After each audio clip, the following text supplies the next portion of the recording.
जय हिंद साथियों। स्वागत है आपका और हमारा यूट्यूब चैनल द एडवांस खेती एजे पर। साथियों, जो आप स्क्रीन पर देख रहे हैं ये हमारी प्याज अभी 35 से 40 दिन के समय अंतराल में हुई है। कुछ किसान भाइयों की जो प्याज पहले लगवा दी थी उनकी 60 से 65 दिन के समय अंतराल में चल रही है। तो साथियों, हमारी प्याज 40 से 60 दिन के समय अंतराल में होती है। हमें किन किन बातों का ध्यान रखना चाहिए, किन किन चीज़ों का स्प्रे करना चाहिए और कौन कौन से खाद का उपयोग करना चाहिए, इन सारी बातों के ऊपर हम आज चर्चा करने वाले हैं। दोस्तों, प्याज को मैंने 3 भागों में बांटा है। नंबर 1 स्टेज पे आती है हमारी नर्सरी तक। जब तक हमारी नर्सरी तैयार होती है हमने उसको नंबर 1 स्टेज पे रखा है। सेकेंड स्टेज में आती है जब तक हमारे प्याज में कंद पड़ता है। जब हमारे प्याज में कंद पड़ जाता है उसको हमने सेकंड स्टेज में रखा है। और तीसरा होता है कंद बनने से लेके हार्वेस्टिंग तक का जो समय अंतराल होता है उसको हमने तीसरे स्टेज पर रखा है। दोस्तों, अगर हम बात करें 2021 की, तो 2021 में हमें प्याज की फसल में काफ़ी समस्याएं देखने को मिली थी। पिछले साल थ्रिप्स हो चाहे पुंगियों में जो इल्लियाँ पड़ी थी वो काफ़ी ज़्यादा प्रभावित की थी उसने फसल को, और काफ़ी 50% उत्पादन को गिरा दिया था। तो इन सारी गलतियों से हम सीख कर इस साल पहले से ही हमारी तैयारियां करेंगे। दोस्तों, अगर हम स्प्रे की बात करें तो हम स्प्रे में एनपीके का 05234 का यूज करेंगे।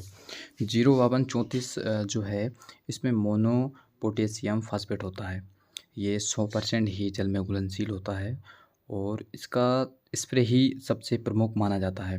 हम इसको पानी के माध्यम से भी दे सकते हैं, इसकी मात्रा अधिक लगती है, लेकिन जो वैज्ञानिक तरीके से बताया जाता है उस हिसाब से इसका छिड़काव ही सबसे अच्छा तरीका होता है। जब ये हम इसको छिड़काव करते हैं, जब ये पत्तियों के ऊपर रहता है और पत्तियाँ प्रकाश संश्लेषण की प्रक्रिया के द्वारा ही अपना भोजन बनाती है, और इस चीज़ में जो कमी होती है उसको पत्तियों के माध्यम से वो जड़ों तक पहुंचा देती है। तो इसलिए हमें इसका छिड़काव करना है। और अगर हम बात करें तो वो है टॉनिक।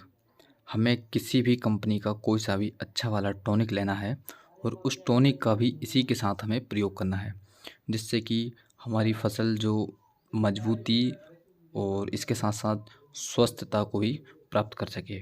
अच्छा कंद, अच्छा पेड़ मजबूत होगा तो आगे की सारी समस्याएं भी कम हमें नज़र आएंगी।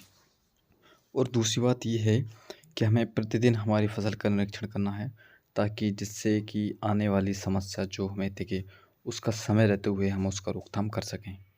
सबसे प्रमुख समस्या आती है थ्रिप्स की। अगर समय रहते हुए हम थ्रिप्स को कंट्रोल नहीं कर सकते हैं तो ये हमारे उत्पादन को सीधा सीधा पूरा घटा सकती है, 50% तक घटा सकती है थ्रिप्स। तो हमें समय रहते हुए थ्रिप्स का बार बार निरीक्षण करते रहना है। यदि अगर हमें लगता है कि हमारे प्याज में थ्रिप्स है तो हमें उसकी अच्छी कोई सी भी दवाई डलवा देना चाहिए।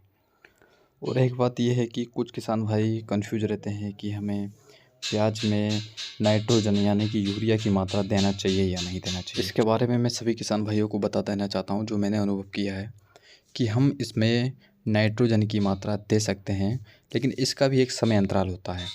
हमको इसके लिए हमारे प्याज में सिर्फ एक बार यूज करना है।